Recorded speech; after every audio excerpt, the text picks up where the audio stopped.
안녕하십니까. 신의 한수의 신혜식입니다.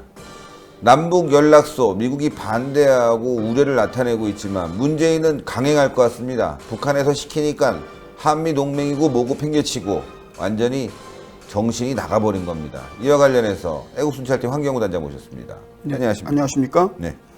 네, 지금 김정은이 얘기한 대로 문재인 입장에서는 서둘러서 지금 진행을 하고 있죠. 지금 18일서부터 20일까지 남북 비정상회담이 진행이 되는데 그 이전에 18일 이전에 남북한 연락사무소가 개소됐으면 좋겠다라고 얘기했던 것이 사실 북한의 입장이라고 본다면 지금 대한민국 청와대는 충실히 그 김정은의 그 의중을 그대로 반영해서 지금 서두르고 있다.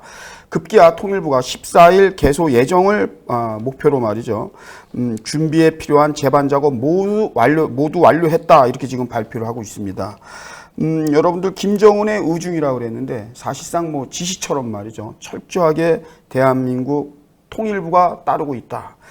사실 이 남북 연락소 개소는요.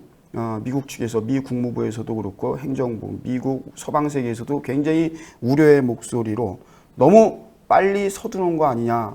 그리고 비핵화에 대한 어떠한 진전도 없는 것에 비추어 본다면 지금 남한의 경협이라든가 모든 분야에서 굉장히 서두른 감이 있다라고 우려를 하고 국내 정치에서도 전문가들이 그러한 우려를 나타내고 있지만 문재인 정권은 어느 순간에 어느 때부터 되돌릴 수 없을 정도로 빨리 서둘러야 된다. 이러한 대북 관련 정책에 대해서 그렇게 독려하는 노골적으로 그러한 표현까지도 쓰고 있습니다. 내용을 좀 보면은요 그렇습니다. 지금 미국 시각과 통일부, 대한민국 통일부의 입장이 엇박자가 나고 있는데요. 미국은 그렇습니다. 지난달부터 미 행정부 고위 관료는 한국 정부가 개성의 연락소를 개설한다면 북한을 협상 테이블로 끌어낸 제재를 한국이 위반하는 꼴이다. 이렇게까지 지적을 하게 되는데요. 18일서부터 진행될 남북회담 이후에 남북 기본협정 체결도 예정돼 있다. 이렇게까지 얘기가 나오니까 미국에서는 미국 조야에서는 굉장히 우려하는 목소리가 나오고 있습니다. 심지어 지난 11일자 문화일보 보도에 의하면요. 청와대는 상호 체제를 인정한다. 그 다음 적대 행위를 금지한다. 그리고 상호 연락 대표부 교환 등을 골자로 하는 남북 기본 협정 해결을 연내 추진 방침한다. 추진을 방침으로 하겠다. 이렇게 대한민국 청와대가 발표를 하게 됩니다. 사실은 말이죠. 비핵화의 진전이 지금 조금도 없다 그래도 과언이 아닌데 물론 북한 입장에서는 풍계리라든가 동창리 핵실험장 폐쇄한 거에 대한 어떠한 그러한 것을 재평가받고 싶어하는 마음은 있지만 실질적으로 미국이나 서방 세계에서는 아직도 의심의 눈으로 바라보는 것이 사실이고 조금도 비핵화에 대한 진전이 없다라고 이렇게 판단하고 있는데도 불구하고 지금 너무 서두르고 그리고 북한의 바램대로 한국 청와대가 끌려가는 거 아니냐 하는 인식을 주기에 충분하다 이런 것이 객관적인 논평입니다. 예, 이 남북 연락사무소 아직까지는 지금 시기상조고 또 이 연락사무소를 만들어서 연내에 종전선언을 하겠다 이렇게 지금 밀어붙이고 있는데 종전선언 또한 미국이 비핵화 이전에는 절대 할 수 없다 이렇게 얘기하고 있거든요. 그렇죠. 연락사무소를 만들게 되면 기름, 증유 이런 것들도 가고 말이죠. 자원이 가기 때문에 이것이 이제 유엔 제재 위반이라는 거 아니겠습니까? 그렇습니다. 이렇게 좀 많은 사람들이 우려하고 있는데도 불구하고 문재인은 지금 이걸 강행하겠다. 이거는 미국과 상관없이 남북 문제를 풀어가겠다는 기존의 입장과 다를 바가 없는데 이렇게 된다면 결국 한미 동맹에도 균열이 갈 수 있다. 지금 미국이 상당히 많이 참고 있지 않습니까? 예, 중간선거 때문에 지금 이 분위기를 너무 다운시켜도 중간선거에 좀 불리하다 보니까 어쨌건 끌고 가는 형국인데 요걸 이용해서 지금 문재인 정부가 어떻게 보면은 북한과 지금 밀약을 하고 꼼수를 부리고 있는 거 아닌가 이렇게 보이는데요. 제가 언젠가부터 지적을 했지만 이게 이제 여러분들 저희 보도 제가 말씀드린 것이 이제 표면화되는 거죠. 뭐냐면 지금 11월 중간선거 트럼프 입장에서는 의식 안 할 수 없습니다, 여러분들. 아무리 태어난 척하고 자기가 경제적으로 성공을 했다 하더라도 의식할 수밖에 없는 게 미국의 지금 현재 미 행정부의 입장이거든요. 그러니까 이러한 얘기까지 있지 않습니까? 11월 이전에 10월쯤에 2차 그 미국과 북한의 정상회담 이거 미국에서도 지금 검토하는 거로 김정은도 원하지만 물론 그러한 것을 상황을 본다면 여러 가지로 트럼프 입장에서도 이 북한 관련한 이러한 모든 조율이라든가 정책 여기에 너무 강압적으로 또는 강대강으로만 갈 수 없는 것도 사실인데 그것을 말이죠. 제가 우려했던 대로 김정은과 문재인은 최대한 역이용하고 있다. 여러분들 지금 여실히 그러한 것이 보이고요. 지금 유엔 제재 위반 등 나오지만 사실 미국을 노골적으로 심기를 건드리는 행보들이 바로 철도 문제, 교통 문제, 도로 문제, 북한에 대해서 말이죠. 그리고 더 나가서 이렇게 지금 여러분들이 보시다시피 남측 연락소 개소의 문제 이거 아주 뭐 무소불위의 말이죠. 힘으로 밀어붙이는 듯한 오히려 미국이 말이죠. 얼떨떨할 수밖에 없는 이렇게 밀어붙일 줄은 상상도 못했는데 말입니다. 그러한 모습들이 많이 나오는데 그와 더불어서 그러한 얘기가 나옵니다. 지금 올해 이제 주한미 대사로 말이죠. 얼마 전에 부임하게 된 해리 해리슨 그 주한미 대사는 지금 청와대에서 이러한 그 남북 연락소 개소와 함께 남북 기본협정 해결 뭐 이런 등등의 얘기들이 나오는과 동시에 얼마 전에 그 극동 포럼에서 북한의 번영은 김정은 위원장이 비핵화 약속을 지킬 때만 가능하다고 다시금 분명한 지적을 하게 되죠. 그런데 그럼에도 불구하고 지금 문재인과 김정은과 문재인은 뭐 조금도 주저하지 않고 자기들의 지금 마치 지금 안 하면 어떠한 것도 진척이 못 될 것만 같은 정말 절호의 기회라고 생각하는 것인지 마구 몰아붙이게 됩니다. 심지어 집권 여당 그리고 청와대에서 말이죠. 북한을 방문하는 데 있어서 우리 국회 야권의 인사들까지도 다 함께 방북을 하자. 뭐 이렇게 제안하면서 통 크게 말이죠. 지금 북한에 대해서 우리가 친북으로 함께 종북으로 돌아서자. 뭐 이런 식으로 공론화시키려는 조짐까지도 보이는 거 아니겠습니까? 북측은 말이죠. 당연히 연락사무소 운영 등 이런 것을 핑계로 해서 북측에 지원하는 모습으로 비춰질 수밖에 없다고 미국이나 서방 세계에서는 지적을 하죠. 북한 입장에서는 바라는 것이죠. 바라는 것입니다. 사실 여러분들 그 얼마 전에 유동열 자유민주연구원장도 그런 얘기를 합니다. 한반도의 그 안보에 대해서 한반도 안보의 강력한 축은 누가 뭐라고 해도 한미동맹이다. 이것을 다시 한번 되새기게 하는데요. 한반도 안보를 놓고 이념과 가치, 그러니까 이념과 가치라는 것은 자유민주주의의 실현 아니겠습니까? 우리와 미국은 이것을 공유하는데 이 비핵화라는 거 한미동맹으로 극복해야 되고 한미동맹만이 이것을 함께 자유민주주의의 실현을 가치를 실현하는 데 있어서 미국과 우리가 공유하는 기본적인 정석이다. 이렇게까지 강조를 하게 되죠. 네. 심지어 그 유동열 원장은 이런 얘기까지 합니다. 남북연락사무소 이것이 왜 개성공단 내에 들어가야 되느냐. 이것은 여러 가지로 오해의 소지가 있고 서방 세계로부터 우려의 목소리가 나오는 기본적인 이유가 될 수 있다. 그건 뭐냐면요. 여러분들 연락사무소가 개성에 있다 보니까 북측에 지원하는 모습으로 비춰질 수 있다라는 지적이 나올 수밖에 없죠. 지금 좀 전에 얘기한 대로 여러분들 유류라든가 전력이라든가 뭐 변명은 우리 측의 그 임원들을 위해서 가지고 들어가는 것이라고 얘기하지만 그거 순수하게 믿을 전 세계의 서방 세계에서 그 누가 어느 나라가 그 말을 믿겠습니까? 특히나 북한에 대해서 지금 문재인 정권이 계속해서 친북 주도 정책을 쓰고 있는데 이런 그 연락사무소 개설하면서 거기에 들어가는 물자 이것을 유엔 입장에서도 그렇고 미국 입장에서도 그렇고 어디까지 용인할 수 있을런지 네. 그러한 의심의 눈이 있습니다. 일단 말이죠. 저희가 이제 화면을 띄워놨지만 연락소로 사용될 건물이고요. 연락소와 관련된 이제 직제를 좀 저희가 한번 볼 필요가 있을 것 같아서 보여드리겠습니다. 이 직제를 좀 보시게 되면 뭐 작은 정부라고 뭐 해도 과언이 아닐 정도입니다. 그렇죠? 예, 연락소 사무소 인원이 있고 뭐 통일부, 행정안전부, 산림청, 문화체육관광부 등 5개 부처의 인력이 파견되는 작은 정부입니다. 예, 그래서 뭐 교류부, 남북 간 회담 및 연락, 통신, 보안, 업무 담당하는 사람들도 있고요. 연락부서로 구성된 인원은 총 30여 명이지만 이게 작은 인원이 아니고요. 그렇죠. 여차하면 또 이 사람들이 인질로 잡혀 있을 수도 있는 그런 어떻게 보면 참 위험하다라고 볼 수 있는 부분이 있지 않습니까? 예. 남북 공동의 개성공단보다 훨씬 더 나간 그러한 어떠한 그 공동정부, 작은 공동정부라는데 그렇게 표현해도 과언은 아니죠.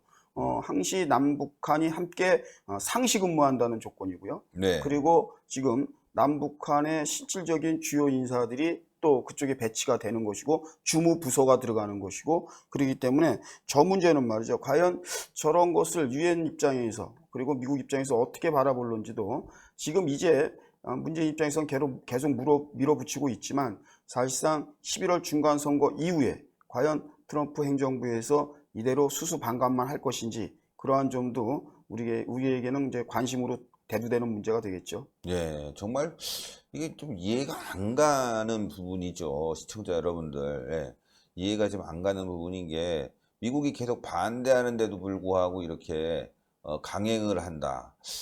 이건 제가 봤을 때 말이죠. 이 북한의 압박도 굉장히 심하다. 예?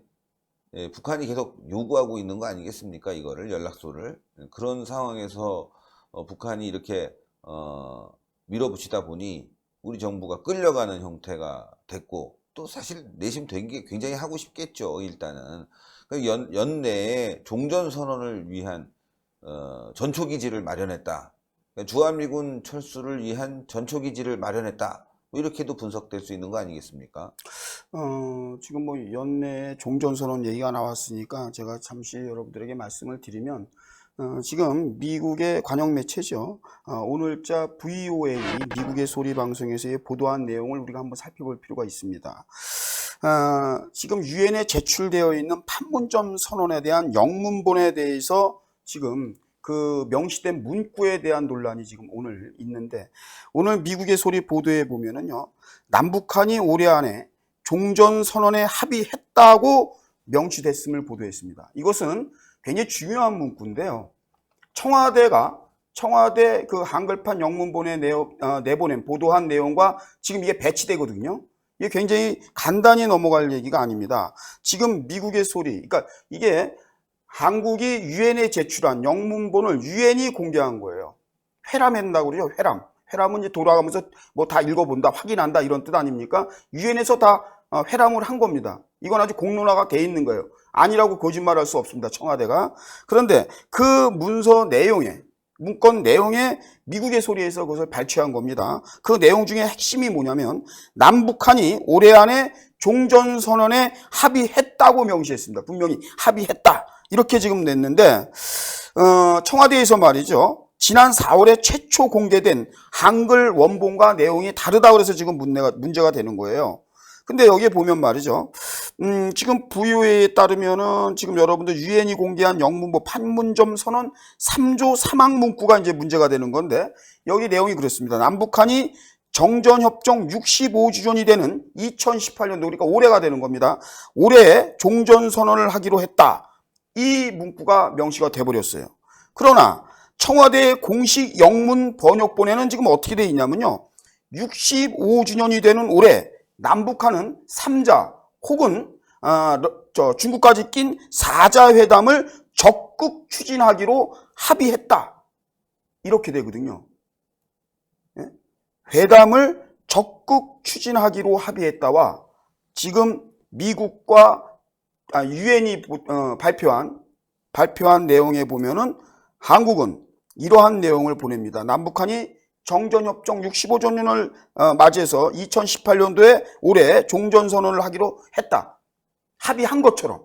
그런데 지금 청와대 공식 영문 번역본에는 우리에게 발표했을 때는 청와대는 그것이 아니라 65주년이 되는 올해에 남북한이 3자 또는 4자 중국을 포함한 4자 회담을 적극 추진하기로 합의했다. 이거는 굉장히 다른 차이죠.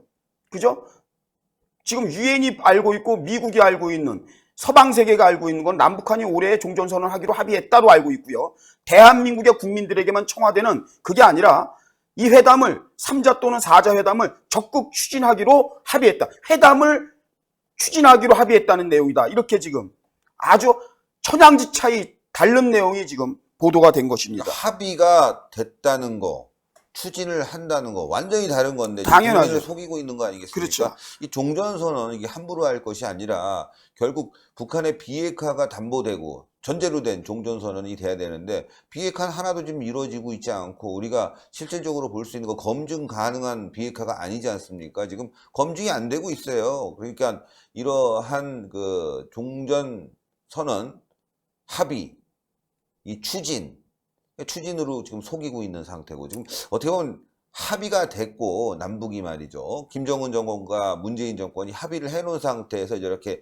연락소를 급하게 만들고 말이죠. 추진을 하고 있는 것이 아닌가 보입니다. 지금 여러분들 문제가 되는 게요. 매번 그랬어요. 이 대한민국 정부 사실 이 대한민국의 국민의 한 사람으로서 저도 굉장히 그 외교를 하는 거 보면요. 아주 졸렬해요. 아주 졸렬하고 비겁하고. 예. 그리고 감언이설 같은 걸 많이 쓰고 그리고 이 외교 발표문도요. 한국 같은 나라는 제가 사실 지적하고 싶은 게 이런 거예요. 그동안에 우리가 우파 좌우파 다 합쳐서 반성해야 됩니다. 이게요. 자동차 내수용 수출용이 있듯이 이 문서도 말이죠. 외치용 내치용이 있는 것처럼 말이죠. 똑같은 문건을 발표하는데도 과거에도 이런 게 문재인 정권에 들어와서만 있는 건 아니에요. 사실은. 예. 한국에 말이죠. 우리의 이 외교 지침, 외교 방침부터 뜯어 고쳐야 돼요. 지금 보면은요. 청와대는 변명하기를 적극 추진. 예. 이런 회담을 65주년이 되는 해에 이 종전선언에 대한 이런 논의를 적극 추진하기로 한번 대화해보자. 이런 거로 합의했다라고 발표했죠. 그런데 유엔하고 미국이나 북한도 유엔 발표하고 비슷해요. 그러니까 북한은 오히려 이쪽 청와대보다 더 솔직하다고 보면 돼요. 왜 그러냐면 지금 비슷한 내용이 뭐냐면 유엔 발표문에는요. 지금 거의 합의했다라고 표현을 해요. 북한도 그렇게 했어요. 종전선언에 대해서 남북한이 올해 안에 이거 해결하기로 합의했다. 북한도 그렇게 발표했고 유엔의 발표문도 그렇게 나왔어요. 영문판에. 그런데 다만 청와대만 우리 내치용으로 우리 국민들한테 그렇지 않다라는 거예요. 그냥 회담을 적극 추진하는 거에 합의했다. 이렇게 발표한 거예요. 이게 뭐냐면은 결국 우리 국민들이 파고 들어가게 되면은 한미동맹 균열, 그다음에 주한미군 철수, 이게 종전선언과 뭐 뗄래야 뗄 수 없는 동전의 양면과 같은 거 아니겠습니까? 그렇다 보면 이제 내치에서 많은 사람들이 이거 지네들 멋대로 주한미군 철수에 대해서 이렇게 논의를 시작했어? 라는 반발이 불러일으킬 수 있으니까 일단 한번 충격을 완화하고자 이렇게 추진이라는 표현을 써서 국민들을 속이고 있는 것이 아닌가. 그러니까 결국 미국 또한 좀 황당하죠, 사실은. 그렇죠. 비핵화가 하나도 이루어지지 않았는데 이렇게 서로 합의해서 말이죠. 추진하고 있으니 참. 여러분들 이게 VOA라는 그 미국의 소리는요. 사실상 미 행정부의 그 지원을 받아서 운영하는 관영 매체나 마찬가지거든요. 여러분들 이게 이제 뭐 폭스나 CNN처럼 어떤 성향을 가지고 있는 보도가 아니란 말입니다. 그런데 VOA에서 오늘 그러니까 미 현지 시각으로 어제 이거 발표한 거예요. 예. 남북한이 이미 종전선언에 대해서 합의했다라고 유엔에 그 문건이 왔다. 그리고 북한도 그와 비슷한 보도를 했다. 다만 한국만 약간 비트는 내용이 나왔다. 이게 미국의 VOA, 미국의 소리 방송에서 나온 보도 내용입니다. 여러분들이 한번 확인을 해보시고요. 참 무엇을 감추고 무엇을 숨기려고 하는 것인지 이 정권이, 그리고 왜 숨긴다면 무엇 때문에 숨기려고 하는 것인지, 더 나아가서 왜 떳떳하지 못한 외교를 하고 떳떳하지 못한 대북 관계를 설정하는 것인지 이게 우려하지 않을 수 없고요. 청와대는 뭐 미국의 우려 속에서도 남북 관계에 큰 물줄기가 형성되어서 도도하게 흘러가고 있다. 뭐 이런 식으로 말이죠. 이게 꼭 북한 방송 같아요. 이런 그 선전선동 방식이요. 원래 그 북한에 조선중앙방송이 이런 걸 많이 해요.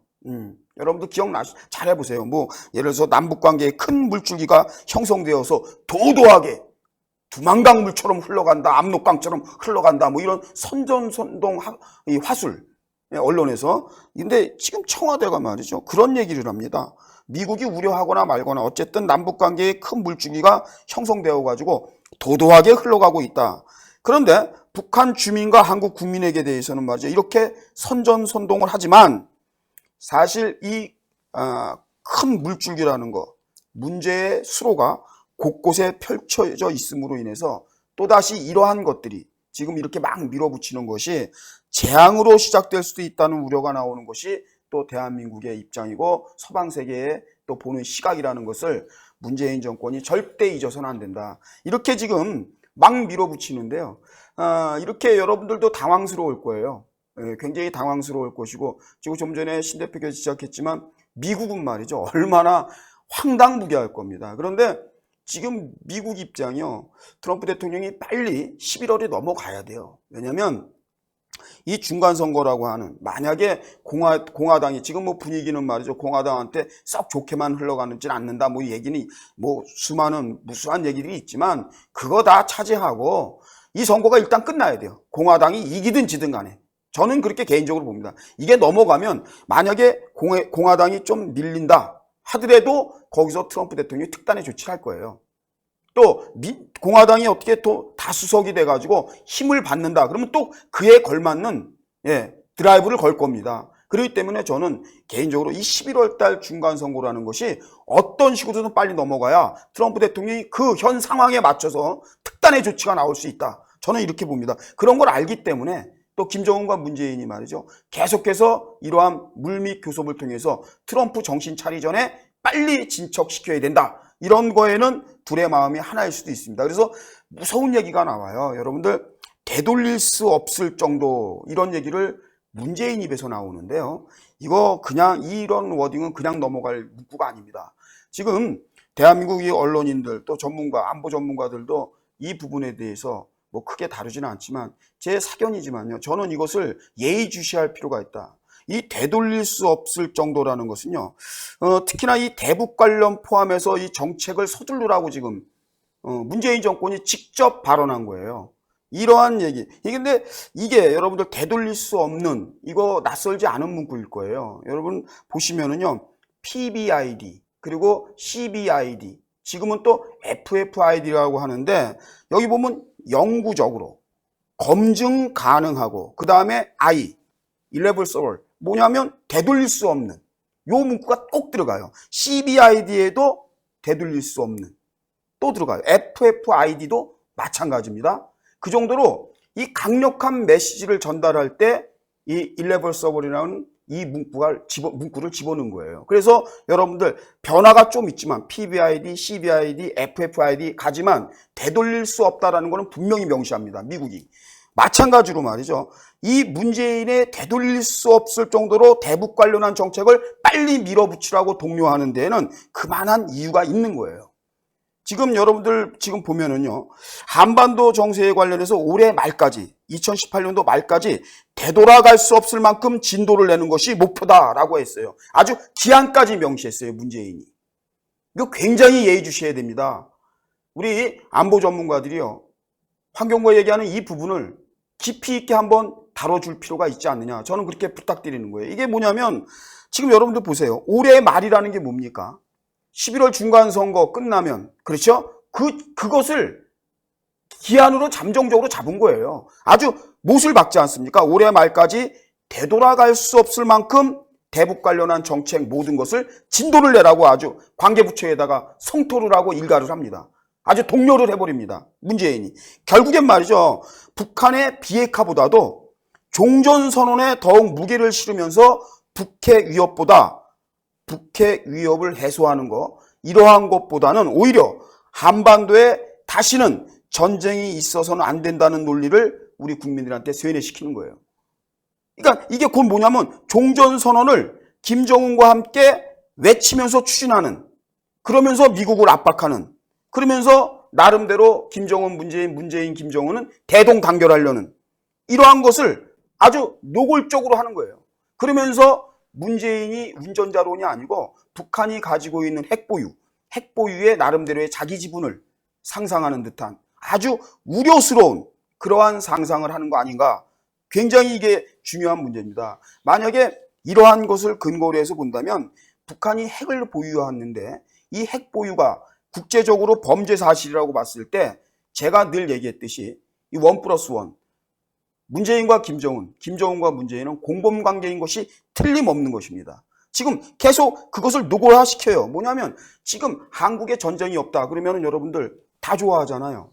한국에 전쟁이 있는 것 좋아할 사람 어디 있습니까? 문재인의 말에 다 동조하죠. 그런데 전제 조건이 있어요. 뭐냐? 문재인은 비핵화 따질 필요가 없다라는 거예요. 지금 그거보다 더 우선되는 게 종전선언이라는 거예요. 종전선언. 근데 미국은 그렇게 보질 않잖아요. 미국과 문재인이 보는 데서 차이점이 뭐냐면 문재인의 이 전략적인 논리는 한반도 정책의 기본은 전쟁 방지다. 이렇게 미사여구를 늘어나요. 그런데 미국은 말이죠. 미국과 또 국제사회는 뭐라고 그러냐면 통 크게 넓은 틀에서 보는 거예요. 북한이 가지고 있는 핵보유, 이건 범죄라는 겁니다. 국제사회가. 그러니까 세계 질서와 안정, 그리고 번영을 위해서 북한의 비핵화는 당연히 이루어져야 된다. 북한의 핵은 없애버려야 된다. 이거거든요. 이 두 논리가 지금 주장이 충돌하는 관계인데 여러분들은 어떻게 판단합니까? 이 문재인이 과연 이 종전선언에 무게중심을 두면서 비핵화를 말이죠. 이것으로 인해서 종전선언을 나중에 받는다는 논리, 김정은이 주장하는 거, 이거 김정은의 논리에 문재인도 부합하는 이러한 지금 행보를 보이고 있는 거예요. 근데 큰 틀에서 보면은 여러분들 실제 핵이 없어야 오히려 전쟁이 없을 수도 있다는 것은 너무도 당연한 거 아닙니까? 예? 핵이 있는 한 자기가 사실상 상대적으로 우리하고는 비대칭 전략이라고 그러죠. 전략 무기를 딱 가지고 있기 때문에 이 전쟁이 났을 때 북한은 언제든지 이길 수 있다라는 자신감을 갖고 있으면 그로 인한 전쟁에 대한 유혹이 없겠습니까? 언제든지 자기가 이길 수 있다라는 전제하에 자기들이 조금이라도 갑질했을 때 그것이 안 먹히면 무력이라도 쓰려고 할 것이고 궁극적으로는 그렇게 내다보면 핵 때문에 오히려 전쟁의 위험이 더 높은 거 아니겠습니까? 비핵화가 돼서 한반도에 핵이 없이 그냥 재래식 무기만 대체한다 하더라도 얼마든지 전쟁을 막을 수 있는 구실은 충분하거든요. 그런데 보는 시각 자체가 문재인, 김정은과 트럼프 대통령과 서방 세계가 판이하게 지금 다른 게 문제인 겁니다. 네, 그렇습니다. 좀 전에 저희가 자료화면들 보여드렸지만 지금 시민단체 의회에서 벌써 종전선언 이야기 나오고 있고요. 또 뭐 적폐청산까지 함께 하자고 얘기가 나오고 있으니까요. 아마 제가 봤을 때는 조만간 또 주한미군 철수와 관련된 대규모 좌파들의 집회가 열어지면서 종전선언 플러스 주한미군 철수로 갈 것 같고 이걸 또 정부가 부추기는 상황이 아니냐 이렇게 보입니다. 지금 그래서 여러분들은 그 되돌릴 수 없는 이러한 것들을 여러분들이 분명히 문재인의 그 워딩을 우리가 예의주시할 필요가 있다. 그러니까 그냥 한번 스쳐 지나가는 거로 듣고 말을 게 아니고 이것이 이 단어가 되돌릴 수 없을 정도로 대북 관련한 모든 사업을 올해 안에 빨리 끝내야 된다라고 하는 서두는 이유, 이것을 우리들이 분명히 확인할 필요가 있다. 그리고 과거에도 말이죠. 이 좌파 정권 속에서 보면은 김대중 노무현 더욱 완벽하게 국가를 좌경화 작업에 박차를 못 낸 것을 제가 볼 때는 문재인 정권이 아쉬워하는 거 아닌가. 노무현 과거 참여정권 시절에 사실상의 실세 아닙니까? 비서실장을 했던 문재인 입장에서는 내가 그때 반미적으로 그리고 친북 성향의 정책들을 말이지 더 완벽하게 추진하지 못한 거에 아쉬움이 있는데 마침 자기가 정말 어부지리로 박근혜 정권이 몰락하면서 정권을 가져오다 보니까 자기가 아쉬워했던 그 부분에 대해서 아주 차차기 정권에 우파가 들어온다 하더라도 쉽게 이 작용화된 국민들을 돌리칠 수 없을 정도로 모든 정책과 사안마다 그러니까 집요한 거죠. 남북 연락소 개소도 그런 거에 비추어 본다면 굉장히 그 상징성을 띠는 거예요. 이 좌파 입장에서는. 여러분들 개성공단, 박근혜 정권에서 이 개성공단 폐쇄하는데 갑론을박이 얼마나 심했습니까? 그러니까요. 그 설치할 때는 노무현이가 쉽게 했지만 그거 없앨 때 말이죠. 엄청난 우리 재원 부담도 있었고 또 신변의 위협도 있었고 여러 가지 또 국론 분열도 있었고 그러한 것을 이미 알고 좌파 정권에서는 이미 그러한 것에 대해서 주도 면밀하게 차기에 어떠한 정권이 들어오더라도 쉽게 번복하지 못할 그러한 묘책을 찾아내는 게 아닌가 이런 생각도 해봅니다. 예, 맞습니다. 한마디로 지금 말뚝박기, 남북관계 말뚝박기가 시작됐다. 예, 나중에 이걸 뒤로 빼고 맞습니다. 싶어도 엄청난 피해가 올 수뿐이 없고 상황상 비핵화는 되지 않고 말뚝을 박아버리면서 정말 대한민국 안보만 흔들리고 한미 동맹이 깨지게 생겼다 이런 것 같습니다. 자, 여러분들 1부 순서는요 여기까지 하고요. 또 저희가 잠시 후에 또 다른 방송으로 찾아뵙겠습니다. 여러분들 대단히 감사합니다. 네, 고맙습니다.